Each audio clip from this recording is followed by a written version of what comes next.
Rumah Juang Andika Hendi meminta PJ Bupati Banyumas ambil langkah konkret menangani kepala desa yang tidak netral dalam Pilkada 2024. Permintaan ini dilakukan karena ditemukan adanya kepala desa di Banyumas yang diarahkan untuk memihak salah satu paslon dalam Pilkada mendatang. Rumah Juang Paslon Cagup Andika Hendi melakukan audiensi dengan PJ Bupati Banyumas di ruang Joko Kahiman Kamis sore 14 November 2024. Audiensi ini dihadiri Bawaslu dan KPU Banyumas dan tim pemenangan Paslon Ahmad Lutfi Taj Yassin.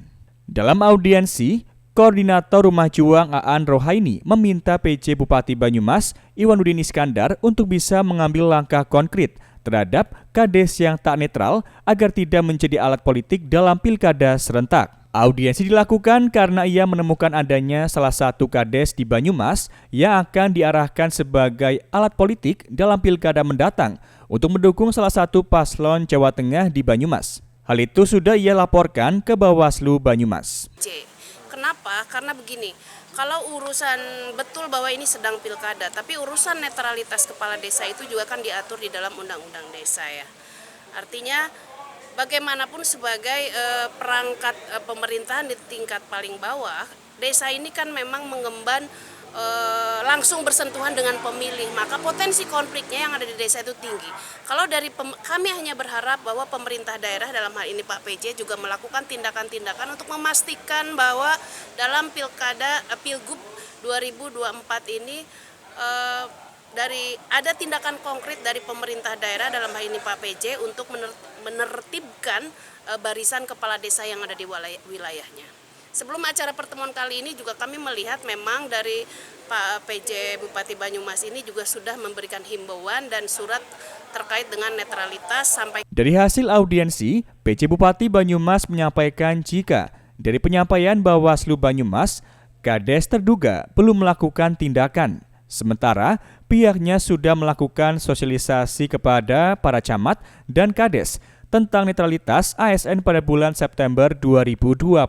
Itu karena dilandasi dengan adanya dugaan yang telah dilakukan oleh kades yang ada di Banyumas yang berkaitan dengan dukungan kepada salah satu paslon, dan kami sudah mendapatkan informasi dari Bawaslu, bahkan tadi sudah ada pengakuan daripada tim Andika Hendi pada posisinya itu masih dalam rangka perencanaan, belum melakukan kegiatan, sehingga kami sambil menunggu surat dari Bawaslu yang ternyata belum ditindaklanjuti pun, kami sudah membuat edaran dan penekanan kepada para camat dan para kades supaya mendapatkan sesuatu sesuai dengan porsinya masing-masing. Artinya dalam rangka pilkada ini harus netral, harus luber, kemudian menjaga kondusivitas wilayahnya lagi, dan yang paling penting lagi saya juga mendorong kepada camat untuk mengawasi para kadesnya.